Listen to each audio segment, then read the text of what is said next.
मंजिलें क्या है, रास्ता क्या है, हौसला हो तो फासला क्या है। हेलो दोस्तों, आपका स्वागत है हमारे यूट्यूब चैनल ऑलवेज न्यू 142 पर। मैं राकेश कुमार। तो आज हम लोग पढ़ेंगे ज्यामिति। बहुत ही इंपॉर्टेंट चैप्टर है आपके लिए, क्योंकि बिहार बोर्ड इस चैप्टर से कुल 20 नंबर के क्वेश्चन पूछते हैं। ठीक है, और 20 नंबर में ज्यादा करके थ्योरम है। सबसे पहले थ्योरम समझने से पहले जो इसकी बेसिक चीजें हैं ना, उस बेसिक चीजों को पहले हम लोग समझ लेते हैं कि बेसिक चीजें क्या है। तो चैप्टर हमारा क्या है भाई, कि ज्यामिति और त्रिभुज। ऐसे क्लास 9th में आप लोग त्रिभुज के बारे में अच्छी तरह से पढ़ चुके। उसको बंद कर दो, बहुत आवाज करता है। त्रिभुज के बारे में हम लोग अच्छी तरह से परिचित हो चुके थे कि त्रिभुज किसे, अरे नीचे इसको बंद करो ना। त्रिभुज किसे कहते हैं, तो हमने बताया था कि 3 सरल रेखाओं से घिरी आकृति को त्रिभुज कहते हैं। त्रिभुज को कुल हम लोग 6 प्रकार से बांटे थे। नंबर 1 था जिसे हम लोग समकोण त्रिभुज, दूसरा अधिक कोण, तीसरा न्यून कोण। इसके अलावा भुजा के आधार पर हमने 3 भागों में बांटा, समबाहु, विषमबाहु और समद्विबाहु। लेकिन आज हमें वो नहीं पढ़ना है। आज हम लोग दो त्रिभुज का सर्वांगसम और समरूप के बारे में पढ़ेंगे। क्या पढ़ेंगे हम लोग? सर्वांगसम और समरूप के बारे में। तो सबसे पहले हमें सर्वांगसम पढ़ना है। देखिए, सर्वांगसम, यहां एक त्रिभुज आपको नजर आ रही है जिसका नाम है मेरे भाई एबीसी और पीक्यूआर। अब ये दोनों त्रिभुज सर्वांगसम हैं। कैसे आप समझते हैं कि सर्वांगसम? तो उसका संधि विच्छेद करो।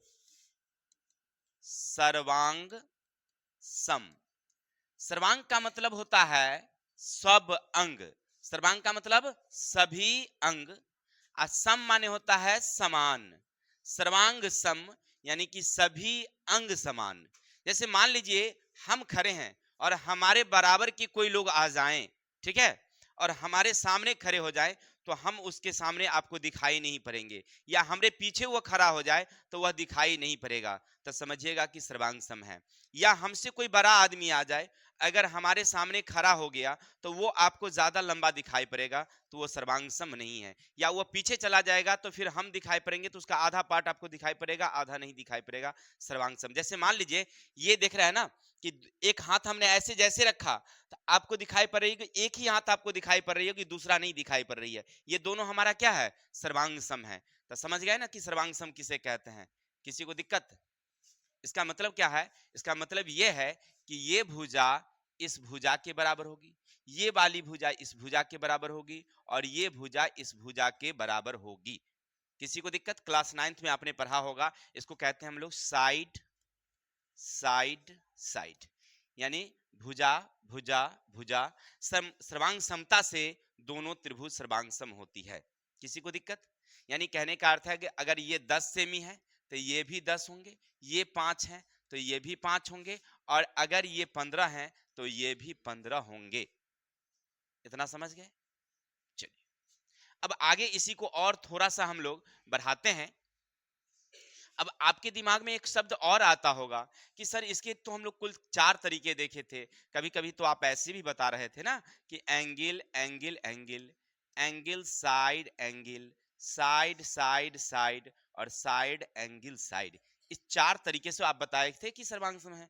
तो फिर अभी एक ही तरीके कह रहे हैं मेरे भाई, ये चारों तरीका से सर्वांगसम है। वो कैसे समझते हैं? सबसे पहले समझो ये क्या है हमारा? Angle angle angle. अब ये क्या है समझो। पहले इस भाग को लेते हैं हम लोग। किसको लेते हैं? एंगल वाले को लेते हैं। क्लास 9th वाले जो भी छात्र हैं वो भी ध्यान दीजिएगा, आपके लिए बड़ा ही इंपॉर्टेंट है। देखिए, देख रहे हैं ना, एंगल यानी ये कोण इस कोण के क्या हो? बराबर होगी। इसका मतलब ये कह रहा है ये कोण इस कोण के बराबर होगी, और ये कोण इस कोण के क्या होगी? बराबर होगी। इसका मतलब आप क्या समझते हैं? इसका मतलब ये समझिए कि जब ये कोण, तो ठीक सामने वाली भुजाएं, ये कोण तो इस सामने वाली भुजाएं बराबर होती है। अगर कोण बराबर है, इसका मतलब है कि सामने वाली भुजा भी बराबर होगी। किसी को दिक्कत? अगर ये कोण मान लीजिए जितना है, उसके सामने वाली जो भुजा है ठीक अगर कोण ये उतनी ही है तो इसके सामने वाली भुजाएं हमेशा बराबर होती है। जैसे आप समझिए, अगर ये 60 है, अगर ये 60 है, दोनों अगर 60-60 है, तो 60 के सामने की 60 के सामने की जो भुजाएं हैं और इस 60 के जो सामने की भुजाएं हैं, ये भुजाएं क्या होगी? बराबर होगी। किसी को दिक्कत? ठीक उसी तरह से आप सबको समझ सकते हैं। क्लियर? चलिए, तो हमें पढ़ना था सर्वांगसम के बारे में, लेकिन सर्वांगसम तो हम क्लास 9th में ही पढ़े थे। हमें पढ़ना है आज समरूप के बारे में। देखिए, समरूप किसे कहते हैं? फिर इसको तोड़ दीजिए ना। सम, सम मीन्स समान, और रूप माने रूप, यानी आकार, यानी समान आकार हो, देखने में आपको एक जैसा दिखाई पड़ता हो ना, वो बड़ा होगा या छोटा होगा इससे मतलब नहीं है, लेकिन देखने में कैसा दिखाई पड़े?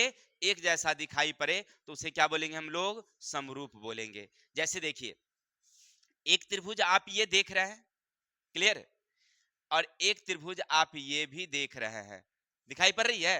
दोनों का रूप क्या है? एक जैसा है। कभी आप अपने घर में भी देखे होंगे, कोई बच्चा जन्म लेता है, लड़की है, थोड़ी सी 7-8 साल की हुई है, तो वह कहती है बिल्कुल अपनी माँ जैसी है। नहीं, इसका मतलब क्या है? दोनों का रूप एक जैसा है। इसका मतलब क्या आपने समझा? कि दोनों का रूप एक जैसा है, तो इसे क्या बोलेंगे हम लोग? समरूप बोलेंगे। क्या बोलेंगे हम लोग? समरूप बोलेंगे। किसी को दिक्कत? इतना समझ गए? चलिए, अब समरूप होने के लिए क्या क्या शर्त होती है? आपसे परीक्षा में पूछेगा कि समरूप होने की क्या क्या शर्त हैं। तो याद रखिएगा, पहला शर्त कि ये भुजा इस भुजा के, ये भुजा इस भुजा के, और ये भुजा इस भुजा के क्या होना चाहिए? समानुपाती होना चाहिए, बराबर नहीं होना चाहिए, समानुपाती। समानुपाती क्या? अगर बराबर हो जाए तो भी ठीक है, कोई दिक्कत नहीं है। सम क्या होना चाहिए? समानुपाती। मतलब नहीं समझे? मतलब ऐसे समझिए कि अगर ए बी, ये ए बी जितना है उसके बट्टे में क्या हो जाएगा मेरा? पी क्यू हो जाए। ठीक है? जैसे मान लीजिए ए सी बटे का हो जाएगा ए सी, तो पी आर, पी आर, और बी सी बटे का क्या हो जाए? Q R. किसी को दिक्कत? अगर भुजाएं समानुपाती है तो भी त्रिभुज समरूप हैं। जैसे उदाहरण के तौर पर लीजिए, मान लीजिए हम इसको 10 ले लेते हैं, ये भी हमारा 10 है और ये भी हमारा 10 है। ये कौन सा त्रिभुज हो गया? समबाहु। एक त्रिभुज और ले लेते हैं, ये 5 हैं, ये 5 हैं और ये 5 हैं। इसका मतलब है कि अगर हम 10 बटे का 5, 10 बटे का 5, 10 बटे का कैंसिल करोगे तो 2 बटे का 1, 2 बटे का 1 और 2 बटे का 1, क्या तुम्हें बराबर दिखाई पड़ रही है? तो क्या है ये? सर्वांग सम है। यानी भुजाएं क्या होती है? समानुपाती होती है। याद रखेंगे, समरूप त्रिभुज की भुजाएं क्या होती है? समानुपाती होती है। पहला क्लियर हो गया? अब आपके दिमाग में और आता होगा कि सर अगर कोण बराबर हो तो? कोई बात नहीं मेरे भाई, अगर मान लीजिए ये कोना, सपोज दैट हम कुछ भी ले लेते हैं, इस भुजा को छोड़ देते हैं,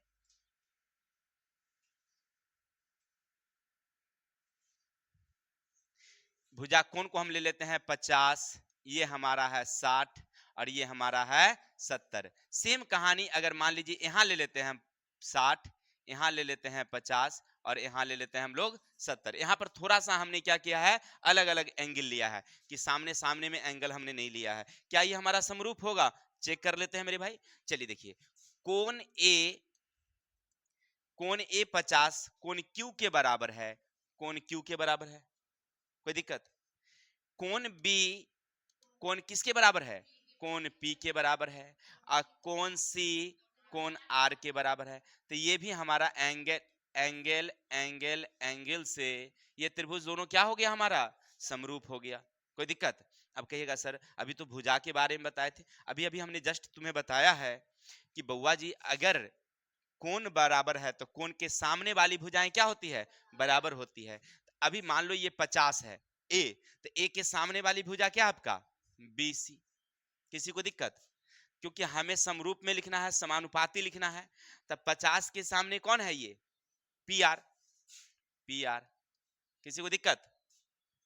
अब आगे चलेंगे, इस 70 है तो 70 के सामने वाली क्या है? AB है, तो AB दे देंगे। तो इसमें भी 70 के सामने जो है वो हम दे देंगे, क्या दे देंगे हम लोग? PQ दे देंगे। कोई दिक्कत? आगे चलिए, 60 के सामने क्या है? AC है, तो AC। और इस 60 के सामने क्या है? QR है, तो QR दे देंगे। समझ में आ रही बात है? यानी कहने का अर्थ है कि आपको ये ध्यान देना है कि कोण वाली कोण के सामने का भुजा कौन है। ऐसा मत कर दीजिएगा कि AB, तो इधर सामने सामने दिखाई पड़ रहा है तो ये दे देंगे, तब आपका गलत हो जाएगा वहां पर, ठीक है ना। एंगल देखिएगा, 50 है, तो 50 के सामने वाली भुजाएं कौन है?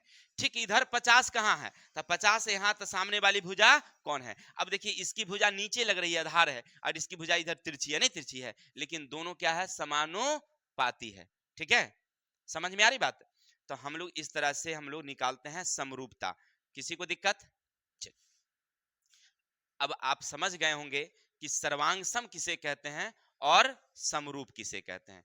किसी को दिक्कत समझने में? फिर से एक बार समझ लेते हैं। सर्वांग सम का मतलब होता है सभी अंग समान, यानी आपको देखने में दोनों एक जैसी दिखाई पड़ेगी, बिल्कुल हूबहू, जितनी वो लंबाई में होगी उतनी ही ये लंबाई में होगी, तो समझिएगा कि सर्वांग सम है। हो गया क्लियर? असमरूप, एक बड़ा हो और एक छोटा हो, उससे मतलब नहीं है, लेकिन दोनों क्या हो? या तो भुजाएं समानुपाती हो या उसका कोण क्या हो? बराबर बराबर का होगा, तो उसको क्या समझ जाएंगे हम लोग? समरूप समझ जाएंगे। ठीक है, अब चलते हैं। अगर मान लीजिए कि एक त्रिभुज आपके पास ये है और एक त्रिभुज ये है, मान लीजिए यहां है P Q R, ये है A B C, आपको क्या सर्वांग सम दिखाई पड़ रही है? हाँ, सर्वांग सम, दोनों एक जैसी आकृति में है। किसी को दिक्कत? तो क्या ये समरूप होंगे? हाँ, तो समरूप भी होंगे। यानी कि सर्वांग सम जो होती है, जो भी त्रिभुज सर्वांग सम है, वो सब क्या है? समरूप है, समरूप है। कहिएगा सर कैसे? जैसे मान लीजिए अभी अभी आपने क्या पढ़ा कि ये भुजा ई भुजा के बराबर होनी चाहिए, ये भुजा ई भुजा के बराबर होनी चाहिए, ये भुजा ई भुजा के बराबर होनी चाहिए। उदाहरण के तौर पर ले लेते हैं हम लोग, मान लेते हैं इसको हम अगर 10, तो इसको हम मान लेते हैं 5, सॉरी 10, ये मानते हैं अगर 5, तो ये हमारा 5, ये हमारा 15, तो ये हमारा 15। अब आपको अगर इसको उठा के हूबहू इस पर हम रख दें तो क्या हो जाएगी? बराबर हो जाएगी, नहीं हो जाएगी? इसमें सेलेक्ट करने वाला नहीं है ना, सेलेक्ट करने वाला आता है, हमको लेना होगा उसको।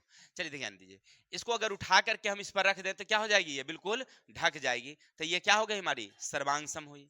अगर भुजाएं का अनुपात में अगर देखा जाए तो 10 बटे का 10, 5 बटे का 5, 15 बटे का 15, अगर काटोगे कितना जाएगा तुम्हें? एक बराबर का एक। क्या ये समानुपाती हुआ? हाँ, समानुपाती हुआ, बिल्कुल, यानी कि समरूप भी है। तो सर्वांग सम त्रिभुज क्या होती है? समरूप होती है। किसी को दिक्कत? अब आगे मान लीजिए कि अगर इसी तरह का एक त्रिभुज हमारे पास था, लेकिन ये त्रिभुज छोटा सा था, छोटा सा था, बिल्कुल, ये हमारा है A B C, है ना? क्या अब ये दोनों सर्वांग सम है क्या? अब ये हमारा सर्वांग सम नहीं है, क्योंकि अगर इसको उठा के इस पर डालें या इसको उठा के इस पर डालें तो हमें अब एक दूसरे को ढक नहीं पाएगी। तो ये दोनों समरूप तो हैं, समरूप तो है। जैसे मान लीजिए उदाहरण के तौर पर दूसरा अंक को में लेते हैं 10, ये लेते हैं 6 और ये लेते हैं 8, तो ये हो गया 5, ये 3 और 4। अब देखिएगा तो आपको भुजाएं समानुपाती दिखाई पड़ेगी, जैसे 10 बटे का 5, 6 बटे का 3, 8 बटे का, काटिएगा तो 2 2 2 आएंगे नहीं, तो भुजाएं तो समानुपाती हो ही गया, लेकिन क्या इसको उठा के इस पर रख दें तो क्या ढक पाएगी? नहीं ढक पाएगी, तो सर्वांग सम हुआ क्या? नहीं हुआ। यानी कि सभी समरूप त्रिभुज, समरूप त्रिभुज सर्वांग सम नहीं होती है। तो आप अभी तक 3 बातें क्लियर किया कि सर्वांग सम किसे कहते हैं, समरूप किसे कहते हैं, क्या सर्वांग सम समरूप होते हैं, क्या समरूप सर्वांग सम होते हैं। किस क्लियर? तो हमने देखा कि समरूप त्रिभुज सर्वांग सम नहीं होते हैं, और अगर सर्वांग सम होगी तो वह क्या होगी? समरूप होगी। अब आपके दिमाग में एक शब्द आता होगा कि सर जी उस समय से ही पढ़ रहे हैं तो हमको इससे फायदा क्या होगा, एग्जाम में पूछेगा क्वेश्चन कैसे, थोड़ा सा इसको बता दीजिए ना तो हमको सुविधा होगी ना। देखो पूछता कैसे है, सबसे पहले ऑब्जेक्टिव देख लेते हैं, फिर बाद में सब्जेक्टिव देख लेंगे। तुम्हें पूछेगा क्या परीक्षा में? पूछेगा क्या मेरे भाई? समझो कि जैसे मान लो एक त्रिभुज है इस तरह से, और इसी त्रिभुज में एक और त्रिभुज तुम्हें बना देगा, कैसे बना देगा, समझो ऐसे, ऐसे बना दिया। अब तुम्हें दिखाई पड़ रही होगी दो त्रिभुज, एक ए बी सी और एक और त्रिभुज तुम्हें दिखाई पड़ रही होगी जिसका नाम है, बगल में ही रखो, ए और ये है डी और ये है ये। अब दो त्रिभुज दिखाई पड़ रही है ना, एक तुम्हें दिखाई पड़ रही है ब्लू वाली और एक तुम्हारी रेड वाली दिखाई पड़ रही है। क्लियर? अब दो त्रिभुज हैं, क्या ये समरूप है क्या? हाँ बिल्कुल समरूप है सर। तो कैसे समरूप है सर? तो देखिए ये कोना इधर वाली के लिए भी है और छोटे वाली के लिए भी है, तो कोना कोना बराबर हो गया। अगर ये इसके समांतर होगी तो ये एकांतर ये कोण क्या होगी, बराबर होगी। तो अगर किसी त्रिभुज के दो कोण बराबर हो जाए तो तीसरा ऑटोमेटिक क्या हो जाती है, बराबर हो जाती है। और जब ये बराबर हुई इसका मतलब ये त्रिभुज इस त्रिभुज के क्या होगी, समरूप होगी। क्या होगी, सर्वांग सम तो नहीं होगी, क्योंकि अगर ऊपर वाली को हम नीचे में बिठा दें तो क्या बराबर ढक पाएगी, नहीं होगी, समरूप जरूर होगी। तो इतना तो क्लियर हो गया।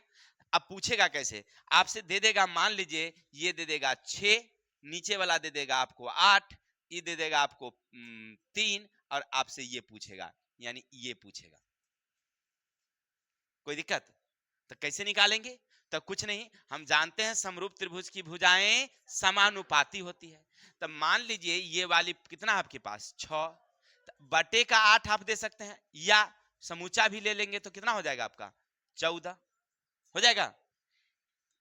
इसका कितना 3 और समूचा कितना, क्योंकि आप समूचा लिए हैं तो समूचा ले सकते हैं 6, आरी तिरछी गुना कर देते हैं, इससे इसका गुना इससे इसका गुना, तो 6ac और 14 तिया 42, ac बराबर 42 बटे का 6, 6 सते 42, ac बराबर कितना निकल गया आपको? यहां तक कोई दिक्कत? अगर सर आधा आधा लेते तो, हाँ बता रहे हैं बता रहे हैं। तो ये हमारा पूरा AC निकल गया, हमें निकालना था नीचे वाला, तो क्या निकालेंगे, AC बराबर पूरे 7 में से उधर को क्या करेंगे, घटा देंगे, कितना जाएगा मेरा 4। ये हमारा फाइनल आंसर हो गया। क्लियर?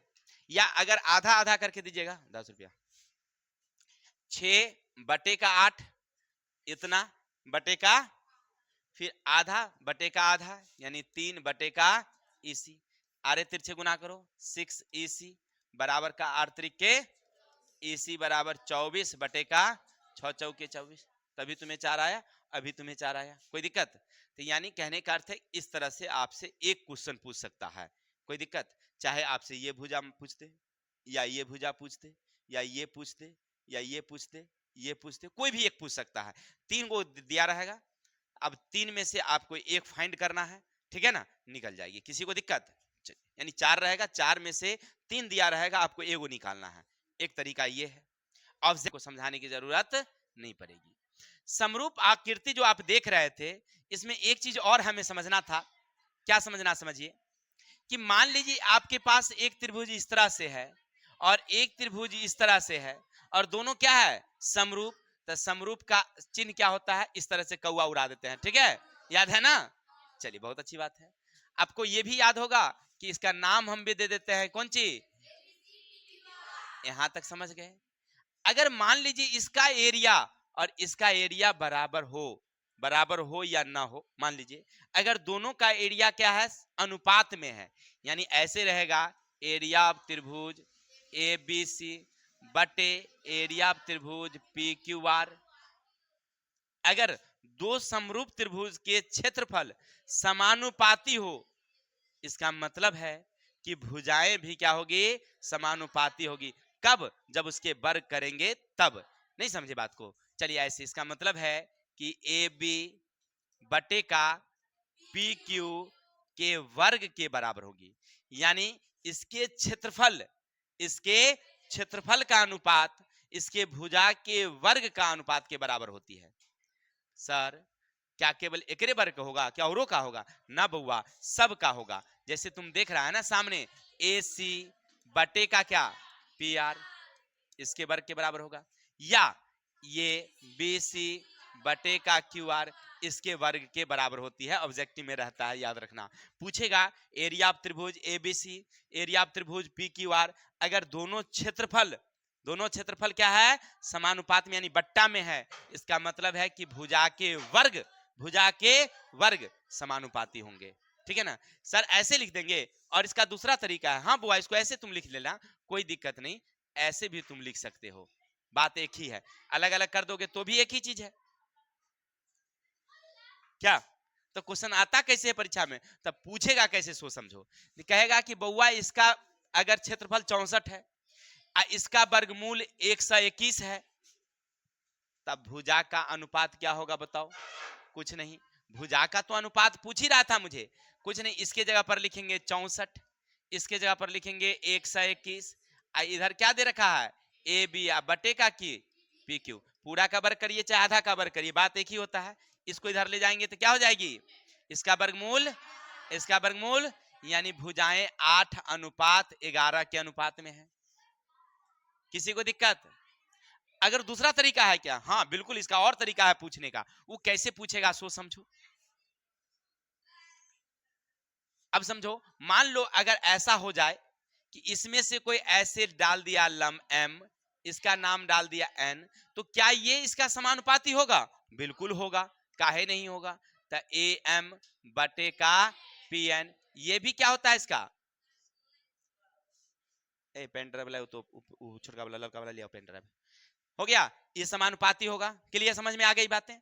अब मान लीजिए आपसे ऐसे दे देगा कि एरिया ऑफ त्रिभुज A B C, area of त्रिभुज पी क्यू आर 9:16 है, ए बी बराबर 4 है, तो पी क्यू की लंबाई ज्ञात करें। मतलब क्या, मान लीजिए अगर इसका एरिया आपको दिया है 9, इसका एरिया दिया है आपको 4, इसकी भुजा आपको दे दिया है कितना, नहीं सॉरी 16 है, ये 16 है, और इसका एरिया भुजा कितना दे रखा है 4। आइए हमें मालूम, देखिए ए बी सी इसका कितना है क्षेत्रफल 9 है, पी क्यू आर इसका कितना है 16 है। अब ए बी कितना है आपके पास 4 है, तब पी क्यू हमें निकालनी है, कोई दिक्कत? तो कैसे निकालोगे? कुछ नहीं, यहीं बैठाएंगे 9 बटे का 16, ए बी हमें दे रखा है कितना 4, आप पी क्यू कितना मालूम नहीं, क्या कर देंगे वर्ग। कहेगा सर अगर हम ऐसे लिख दें तो कोनो दिक्कत? तो कोई दिक्कत नहीं। अब इसका आपके दिमाग में आता होगा कि हम इसको 4 को 4 चौका 16 कर दें, नहीं यहां नहीं करना है गुना, याद रखना है, इसको हम ले चलेंगे उठा के ऊपारी, रूट मिले गए, इसका वर्गमूल हो गया 3, इसका हो गया 4, इधर हो गया। अब आरे तिरछे गुना करेंगे, 3 पी क्यू 4 चौका, तब पी क्यू बराबर 16 बटे का, तो कट गया कितना, काटिए, हाँ कटेगा, 5 तिया 15, बचेगा 1 तिनतिनिया, यानी इसका मतलब है ये कितना वैल्यू है 5.3। किसी को दिक्कत? तो इस तरह से आपके एग्जाम में क्वेश्चन रहता है, आपसे पूछ सकता है, याद रखिएगा, ठीक है। तो आज के लिए इतने रहने देते हैं, कल मिलते हैं नेक्स्ट वीडियो के साथ, तब तक के लिए हमें विदा दीजिए। जय हिंद, जय भारत। मंजिलें क्या है, रास्ता क्या है, हौसला हो तो फासला क्या है। हेलो दोस्तों, आपका स्वागत है हमारे YouTube चैनल ऑलवेज न्यू 142 पर। मैं राकेश कुमार। तो आज हम लोग पढ़ेंगे ज्यामिति, बहुत ही इंपॉर्टेंट चैप्टर है आपके लिए, क्योंकि बिहार बोर्ड इस चैप्टर से कुल 20 नंबर के क्वेश्चन पूछते हैं, ठीक है। और 20 नंबर में ज्यादा करके थ्योरम है। सबसे पहले थ्योरम समझने से पहले जो इसकी बेसिक चीजें हैं ना, उस बेसिक चीजों को पहले हम लोग समझ लेते हैं कि बेसिक चीजें क्या है। तो चैप्टर हमारा क्या है भाई, कि ज्यामिति और त्रिभुज। ऐसे क्लास 9th में आप लोग त्रिभुज के बारे में अच्छी तरह से पढ़ चुके, उसको बंद कर दो, बहुत आवाज करता है। त्रिभुज के बारे में हम लोग अच्छी तरह से परिचित हो चुके थे कि त्रिभुज किसे, अरे नीचे इसको बंद करो ना, त्रिभुज किसे कहते हैं। तो हमने बताया था कि 3 सरल रेखाओं से घिरी आकृति को त्रिभुज कहते हैं। त्रिभुज को कुल हम लोग 6 प्रकार से बांटे थे। नंबर 1 था जिसे हम लोग समकोण त्रिभुज, दूसरा अधिक कोण, तीसरा न्यून कोण। इसके अलावे भुजा के आधार पर हमने 3 भागों में बांटा, समबाहु, विषमबाहु और समद्विबाहु। लेकिन आज हमें वो नहीं पढ़ना है, आज हम लोग 2-2 त्रिभुज का सर्वांगसम और समरूप के बारे में पढ़ेंगे। क्या पढ़ेंगे हम लोग? सर्वांगसम और समरूप के बारे में। तो सबसे पहले हमें सर्वांग सम पढ़ना है। देखिए सर्वांग सम, यहां एक त्रिभुज आपको नजर आ रही है जिसका नाम है मेरे भाई एबीसी और पीक्यूआर। अब ये दोनों त्रिभुज सर्वांग सम हैं। कैसे आप समझते हैं कि सर्वांग सम? तो उसका संधि विच्छेद करो। सर्वांग सम, सर्वांग का मतलब होता है सब अंग, सर्वांग का मतलब सभी अंग, और सम माने होता है समान। सर्वांग सम यानी कि सभी अंग समान। जैसे मान लीजिए हम खड़े हैं और हमारे बराबर के कोई लोग आ जाएं, ठीक है, और हमारे सामने खड़े हो जाए तो हम उसके सामने आपको दिखाई नहीं पड़ेंगे, या हमारे पीछे वो खड़ा हो जाए तो वह दिखाई नहीं पड़ेगा, तो समझिएगा कि सर्वांग सम है। या हमसे कोई बड़ा आदमी आ जाए, अगर हमारे सामने खड़ा हो गया तो वो आपको ज्यादा लंबा दिखाई पड़ेगा, तो वो सर्वांग सम नहीं है। या वो पीछे चला जाएगा तो फिर हम दिखाई पड़ेंगे, तो उसका आधा पार्ट आपको दिखाई पड़ेगा, आधा नहीं दिखाई पड़ेगा, सर्वांग सम। जैसे मान लीजिए ये देख रहा है ना कि एक हाथ हमने ऐसे जैसे रखा तो आपको दिखाई पड़ रही है कि एक ही हाथ आपको दिखाई पड़ रही है कि दूसरा नहीं दिखाई पड़ रही है, ये दोनों हमारा क्या है? सर्वांग सम है। तो समझ गए ना कि सर्वांग सम किसे कहते हैं? किसी को दिक्कत? इसका मतलब क्या है? इसका मतलब यह है कि ये भुजा इस भुजा के बराबर होगी, ये वाली भुजा इस भुजा के बराबर होगी, और ये भुजा इस भुजा के बराबर होगी। किसी को दिक्कत? क्लास 9th में आपने पढ़ा होगा, इसको कहते हैं हम लोग साइड साइड साइड, यानी भुजा भुजा भुजा। सर्वांग समता से दोनों त्रिभुज सर्वांग सम होती है। किसी को दिक्कत? यानी कहने का अर्थ है कि अगर ये 10 सेमी है तो ये भी 10 होंगे, ये 5 है तो ये भी 5 होंगे, और अगर ये 15 है तो ये भी 15 होंगे। इतना समझ गए? चलिए अब आगे इसी को और थोड़ा सा हम लोग बढ़ाते हैं।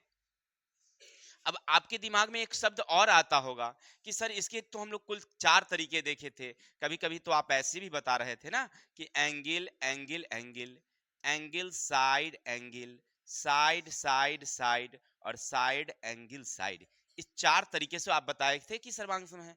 तो फिर अभी एक ही तरीके कह रहे हैं मेरे भाई, ये चारों तरीका से सर्वांग सम है। वो कैसे समझते हैं? सबसे पहले समझो ये क्या है हमारा? Angle angle angle. अब ये क्या है समझो। पहले इस भाग को लेते हैं हम लोग, किसको लेते हैं? एंगल वाले को लेते हैं। क्लास 9th वाले जो भी छात्र हैं वो भी ध्यान दीजिएगा, आपके लिए बड़ा ही इंपॉर्टेंट है। देखिए देख रहे हैं ना, एंगल यानी ये कोण इस कोण के क्या हो? बराबर होगी। इसका मतलब ये कह रहा है ये कोण इस कोण के बराबर होगी, और ये कोण इस कोण के क्या होगी? बराबर होगी। इसका मतलब आप क्या समझते हैं? इसका मतलब ये समझिए कि जब ये कोण, तो ठीक सामने वाली भुजाएं, ये कोण तो इस सामने वाली भुजाएं बराबर होती है। अगर कोण बराबर है इसका मतलब है कि सामने वाली भुजा भी बराबर होगी। किसी को दिक्कत? अगर ये कोण मान लीजिए जितना है उसके सामने वाली जो भुजा है, ठीक अगर कोण ये उतनी ही है तो इसके सामने वाली भुजाएं हमेशा बराबर होती है। जैसे आप समझिए अगर ये 60 है, अगर ये 60 है, दोनों अगर 60-60 है, तो 60 के सामने की, 60 के सामने की जो भुजाएं हैं और इस 60 के जो सामने की भुजाएं हैं, ये भुजाएं क्या होगी? बराबर होगी। किसी को दिक्कत? ठीक उसी तरह से आप सबको समझ सकते हैं। क्लियर? चलिए, तो हमें पढ़ना था सर्वांग सम के बारे में, लेकिन सर्वांग सम तो हम क्लास 9th में ही पढ़े थे। हमें पढ़ना है आज समरूप के बारे में। देखिए समरूप किसे कहते हैं, फिर इसको तोड़ दीजिए ना। सम, सम मीन्स समान,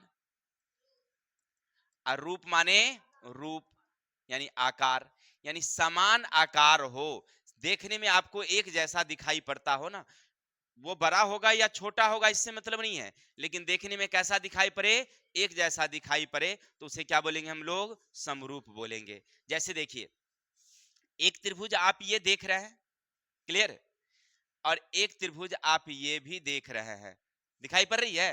दोनों का रूप क्या है? एक जैसा है। कभी आप अपने घर में भी देखे होंगे कोई बच्चा जन्म लेता है, लड़की है थोड़ी सी 7-8 साल की हुई है, तो वह कहती है बिल्कुल अपनी माँ जैसी है। नहीं, इसका मतलब क्या है? दोनों का रूप एक जैसा है। इसका मतलब क्या आपने समझा? कि दोनों का रूप एक जैसा है, तो इसे क्या बोलेंगे हम लोग? समरूप बोलेंगे। क्या बोलेंगे हम लोग? समरूप बोलेंगे। किसी को दिक्कत? इतना समझ गए? चलिए अब समरूप होने के लिए क्या क्या शर्त होती है, आपसे परीक्षा में पूछेगा कि समरूप होने की क्या क्या शर्त हैं।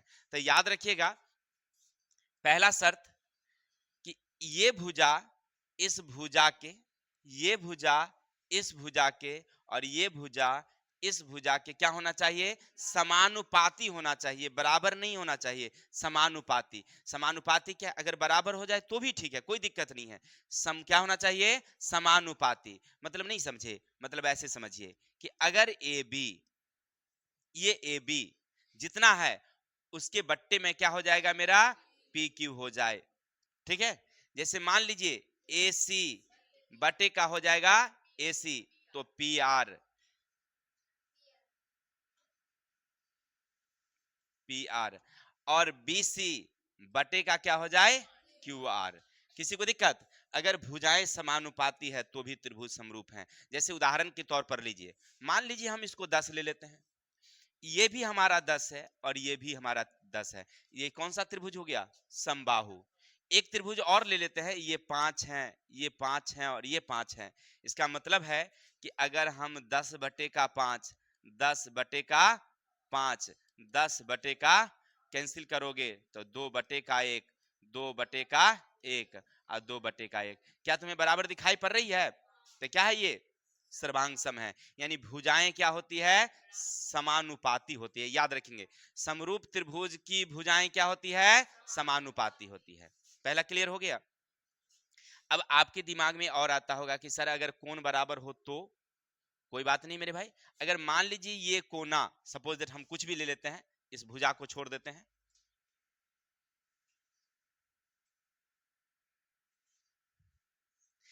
भुजा कोण को हम ले लेते हैं 50, ये हमारा है 60 और ये हमारा है 70। सेम कहानी अगर मान लीजिए यहां ले लेते हैं हम 60, यहां ले लेते हैं 50 और यहां ले लेते हैं हम लोग 70। यहां पर थोड़ा सा हमने क्या किया है, अलग अलग एंगल लिया है कि सामने सामने में एंगल हमने नहीं लिया है। क्या ये हमारा समरूप होगा, चेक कर लेते हैं मेरे भाई। चलिए देखिए, कोण ए, कोण ए 50 कोण क्यू के बराबर है, कोण क्यू के बराबर है, कोई दिक्कत।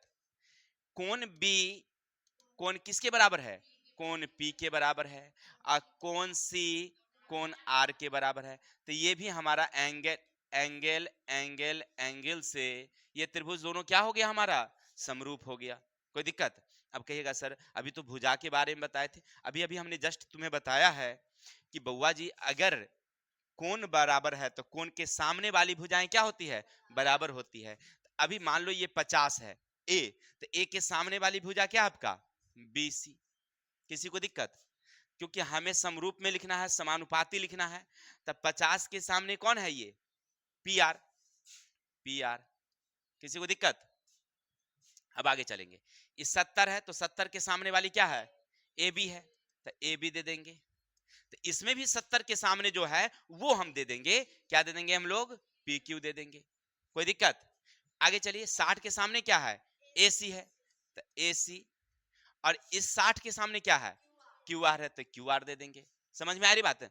यानी कहने का अर्थ है कि आपको यह ध्यान देना है कि कौन वाली कोण के सामने का भुजा कौन है। ऐसा मत कर दीजिएगा कि ए बी तो इधर सामने सामने दिखाई पड़ रहा है तो ये दे देंगे, तब आपका गलत हो जाएगा वहां पर, ठीक है ना। एंगल देखिएगा, 50 है तो 50 की सामने वाली भुजाएं कौन है, ठीक इधर 50 कहाँ है, तो 50 यहाँ, तो सामने वाली भुजा कौन है। अब देखिए इसकी भुजा नीचे लग रही है, आधार है, और इसकी भुजा इधर तिरछी है, नहीं तिरछी है, लेकिन दोनों क्या है, समानुपाती है। ठीक है, समझ में आ रही बात। तो हम लोग इस तरह से हम लोग निकालते हैं समरूपता। किसी को दिक्कत। अब आप समझ गए होंगे कि सर्वांग सम किसे कहते हैं और समरूप किसे कहते हैं। किसी को दिक्कत समझने में, फिर से एक बार समझ लेते हैं। सर्वांग सम का मतलब होता है सभी अंग समान, यानी आपको देखने में दोनों एक जैसी दिखाई पड़ेगी, बिल्कुल हूबहू, जितनी वो लंबाई में होगी उतनी ही ये लंबाई में होगी, तो समझिएगा कि सर्वांग सम है। हो गया क्लियर। असमरूप, एक बड़ा हो और एक छोटा हो, उससे मतलब नहीं है, लेकिन दोनों क्या हो, या तो भुजाएं समानुपाती हो या उसका कोण क्या हो, बराबर बराबर का होगा, तो उसको क्या समझ जाएंगे हम लोग, समरूप समझ जाएंगे। ठीक है, अब चलते हैं। अगर मान लीजिए कि एक त्रिभुज आपके पास ये है और एक त्रिभुज ये है, मान लीजिए यहां है P क्यू आर, ये है ए बी सी। आपको क्या सर्वांग सम दिखाई पड़ रही है? हाँ, सर्वांग सम दोनों एक जैसी आकृति में है। किसी को दिक्कत? तो क्या ये समरूप होंगे? हाँ, तो समरूप भी होंगे। यानी कि सर्वांग सम जो होती है, जो भी त्रिभुज सर्वांग सम है, वो सब क्या है? समरूप है। समरूप है। कहिएगा सर कैसे? जैसे मान लीजिए अभी अभी आपने क्या पढ़ा कि ये भुजा ई भुजा के बराबर होनी चाहिए, ये भुजा ई भुजा के बराबर होनी चाहिए, ये भुजा ई भुजा के बराबर होनी चाहिए। उदाहरण के तौर पर ले लेते हैं हम लोग। मान लेते हैं इसको हम अगर 10, तो इसको हम मान लेते हैं 5, सॉरी 10। ये मानते हैं अगर 5, तो ये हमारा 5, ये हमारा 15, तो ये हमारा 15। अब आपको अगर इसको उठा के हूबहू इस पर हम रख दें तो क्या हो जाएगी? बराबर हो जाएगी, नहीं हो जाएगी? इसमें सेलेक्ट करने वाला नहीं है ना, सेलेक्ट करने वाला आता है, हमको लेना होगा उसको। चलिए ध्यान दीजिए, इसको अगर उठा करके हम इस पर रख दें तो क्या हो जाएगी? ये बिल्कुल ढक जाएगी। तो ये क्या हो गई? हमारी सर्वांग सम हुई। अगर भुजाएं का अनुपात में अगर देखा जाए तो 10 बटे का 10, 5 बटे का 5, 15 बटे का 15। अगर काटोगे कितना जाएगा तुम्हें? 1 बराबर 1 बराबर का 1। क्या ये समानुपाती हुआ? हाँ, समानुपाती हुआ बिल्कुल, यानी कि समरूप भी है। तो सर्वांग सम त्रिभुज क्या होती है? समरूप होती है। किसी को दिक्कत? अब आगे मान लीजिए कि अगर इसी तरह का एक त्रिभुज हमारे पास था, लेकिन एक त्रिभुज छोटा सा था, छोटा सा था ये बिल्कुल। ये हमारा है ए बी सी, है ना? क्या अब ये दोनों सर्वांग सम है क्या? अब ये हमारा सर्वांग सम नहीं है, क्योंकि अगर इसको उठा के इस पर डालें या इसको उठा के इस पर डालें तो हमें अब एक दूसरे को ढक नहीं पाएगी। तो ये दोनों समरूप तो हैं, समरूप तो है। जैसे मान लीजिए उदाहरण के तौर पर दूसरा अंक को में लेते हैं 10, ये लेते हैं 6 और ये लेते हैं 8। तो ये हो गया 5, ये 3 और 4। अब देखिएगा तो आपको भुजाएं समानुपाती दिखाई पड़ेगी, जैसे 10 बटे का 5, 6 बटे का 3, 8 बटे का, काटिएगा तो 2 2 2 आएंगे नहीं? तो भुजाएं तो समानुपाती हो ही गया, लेकिन क्या इसको उठा के इस पर रख दें तो क्या ढक पाएगी? नहीं ढक पाएगी। तो सर्वांग सम हुआ क्या? नहीं हुआ। यानी कि सभी समरूप त्रिभुज, समरूप त्रिभुज सर्वांग सम नहीं होती है।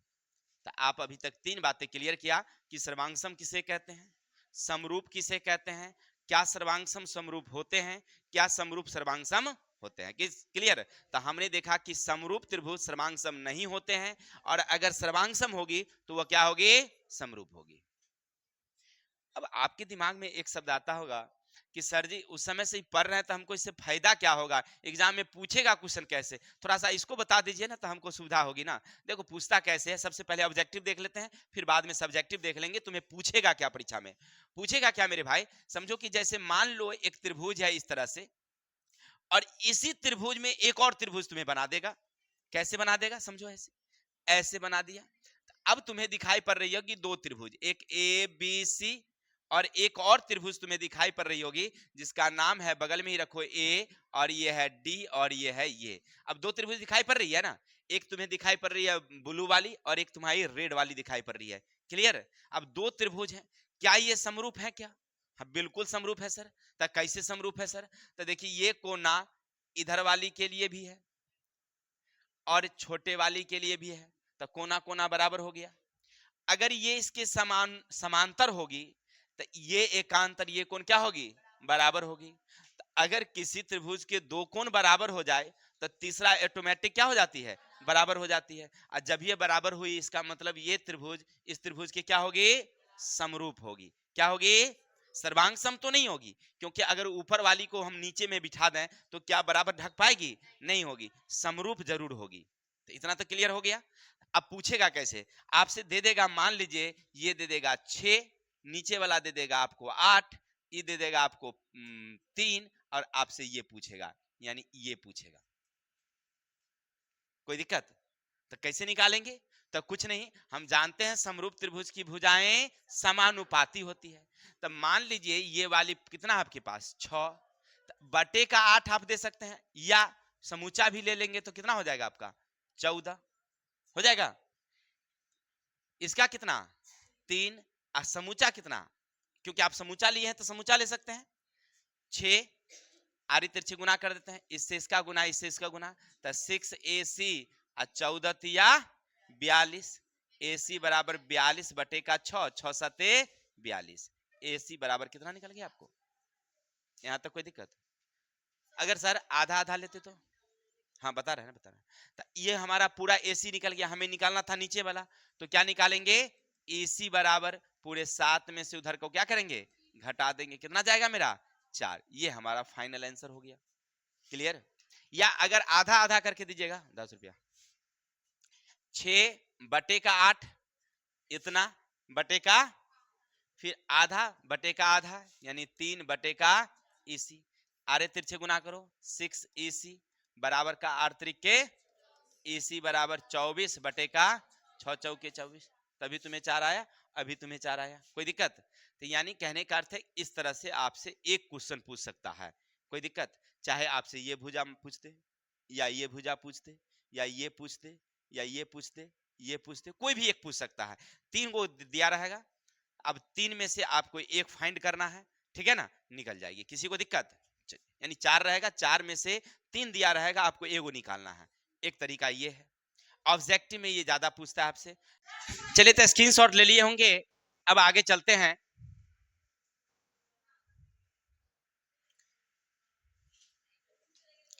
चलिए बाजी, अब आपके सामने एक क्वेश्चन है, सुनिएगा क्या लिखता है। थेल्स का विलोम, यानी आपने अभी जो पढ़ा थेल्स पर में क्या पढ़ा कि एक त्रिभुज है मेरे पास ABC, और BC के समांतर हमने एक भुजा खींचा था।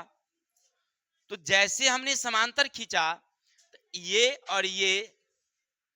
और ये भुजाएं समानुपाती हो गई। इतना तो समझ गए। लेकिन अब हमें क्या कह रहा है थेल्स में कि अगर आपसे ये समानुपाती हो, ये इस तरह से आपने खींचा है और ऑलरेडी ये आपको दिखाई पड़ रहा है इसका समानुपाती, ये इसका समानुपाती अगर आपको दिखाई पड़ रही है, इसका क्या मतलब? ये इसके समांतर होंगे। आपको अब समांतर सिद्ध करना है। पहले आपने समांतर खींचा था तो भुजाएं समानुपाती, अब उल्टा कर दिया, कहता है कि भुजाएं समानुपाती है तो क्या भुजाएं समांतर होगी? ये थेल्स का क्या है? विलोम है। ये भी हमारे लिए बड़ा ही भी आए है।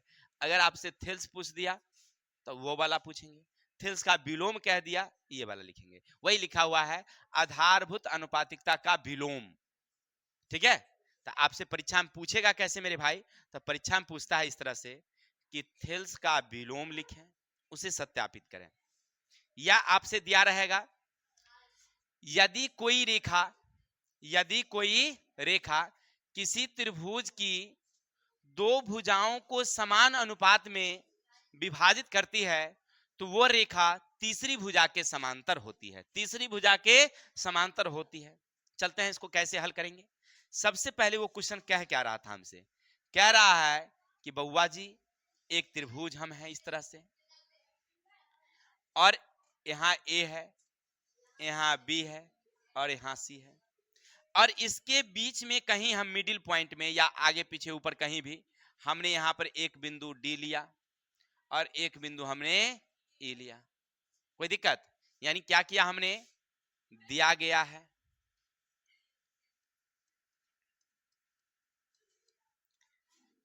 त्रिभुज ABC में AB तथा AC पर D तथा E बिंदु है, जो क्या कर रहा है कि AD बटे का BD, AE बटे का EC। यही कह रहा है कि हम इतना और हम इतना, ये इतना और ये इतना समानुपाती हैं। क्या हम लोग समानुपाती हैं? तो क्या बताओ मेरे भाई, ये इसके समांतर होंगे? ये क्या इसका समांतर होगा? ये हमें सिद्ध करना है। तो सिद्ध करना है क्या? DE समांतर BC। किसी को दिक्कत? कैसे सिद्ध करेंगे? तो यहां पर सिद्ध करने के लिए थोड़ा सा काम करना होता है, रचना। याद रखेंगे क्या करना होगा? रचना। अब हमें तो समांतर दिखाई पड़ ही नहीं रहा है, क्या आपको दिखाई पड़ रहा है? लेकिन दिखाई पड़ने से नहीं होगा, वो उसको प्रूव करना होता है ना। तो यहां पर हम क्या करेंगे, एक जस्ट इसके बगल में ऐसे खींच देंगे और इसका नाम दे देंगे हम लोग E1, है ना। लिखेंगे BC के समांतर, BC के समांतर DE1 खींचा। किसी को दिक्कत? अभी क्या खींचे आप? समांतर खींचे हैं। तो अब आपको याद होगा, इसको कह सकते हैं हम लोग उपपत्ति, यहां से थेल्स परिमेय से। थेल्स परिमेय से अभी क्या पढ़े थे कि अगर भुजाएं समानुपाती है, भुजाएं सॉरी समांतर हैं, तो शेष भुजाएं क्या होगी? समानुपाती। थेल्स ने क्या कहा कि अगर भुजाएं समांतर हैं तो शेष भुजाएं क्या होगी? तो अभी आपने पढ़ा कि भाई मेरे BC समांतर DE1 है। इसका मतलब है कि AD बटे का BD ये समांतर है, मतलब ये बटा का, और इधर से E1 E1 E1C, नहीं जी। इसका मतलब है कि इतना और इतना, E के E वाला ना E1 वाला लिए हैं, कोई दिक्कत? अब गौर करो, ऊपर में तुम्हें ध्यान देना होगा, ये 2 हैं और इधर क्या निकला हुआ पहले से। तो अब दोनों में गौर करो कि तुम्हें ये और ये दिखाई पड़ रही है एक जैसा, क्लियर? तो एक बराबर अगर 2 कर दें तो कोनो दिक्कत? उसी को उतार लेते हैं, AD बटे का, सॉरी सॉरी सॉरी, ये तो बराबर है, ये है, तो इसको उतारने की जरूरत कहाँ है। लिखेंगे हम लोग AE बटे का EC, इधर AE बटे का E1C, अर्थात समझे? इसका मतलब है कि जो AE है E के बराबर है, दोनों बराबर है, इसका मतलब यानी कहने का अर्थ है कि AE बराबर है किसके? AE1 के, और EC बराबर है किसके? E1C के। हो गया। अर्थात इसका मतलब ये कह रहा है वो कि E1 E के समकक्ष है, समकक्ष है, माने बिल्कुल सट्टल है दोनों। इसका मतलब अब समझिए, इसका मतलब अगर ये 10 है तो ये भी कितना है? E 5 है, तो इसका मतलब ये भी कितना है? 5। क्लियर है? तो अब अगर बराबर है तो हम इसके बदले में इनाम दे सकते हैं। कैसे? तो अभी अभी आपने ऊपर में क्या देखा कि BC समांतर हैं किसके? D, E1 नहीं करके E कर देंगे तो कोई दिक्कत? क्योंकि जब बराबरे है, AE बराबर है किसके? तो DE1 बराबर होगा किसके? D के। समांतर हो गया। यही तो हमें सिद्ध करना था। किसी को दिक्कत? आप ऐसे भी लिख सकते हैं, सिद्ध कर सकते हैं, या आप अभी जो थेल्स पर में देखे हैं उसी चीज को पूरा लिखेंगे और लास्ट में लाके लिख देंगे कि समांतर है, तो भी सिद्ध कर सकते हैं। आपको जैसे समझ में आए कर सकते हैं। इतना स्क्रीनशॉट लीजिए, फिर आगे चलते हैं हम लोग। तो आपको समझ में आ गया होगा कि एग्जाम के लिए हमारा जो ये 4 दूनी 8 नंबर का क्वेश्चन है, आपसे 4-4 नंबर का पूछेगा। थेल्स पर में दीर्घोत्तरीय का क्वेश्चन है या थेल्स का विलोम, सब लोगों को समझ में आ गया? क्लियर हो गया? चलिए स्क्रीनशॉट लीजिए, फिर आगे चलते हैं।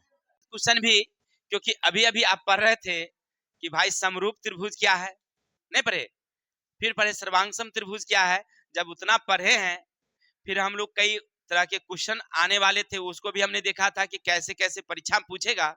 तो साधित क्वेश्चन भी उसी टाइप का है। अब तुम्हें बनाना है, समझो कैसे कह रहा आपसे। क्वेश्चन नंबर 1 की तरफ चलते हैं। निम्नलिखित आकृति में, यानी आकृति आपकी किताब में छपी हुई है और कह रहा है कि एक त्रिभुज है, समझो ऐसे है, वो ऐसे है, और इस तरह की एक आकृति बनी हुई है। यहां तक किसी भाई को दिक्कत?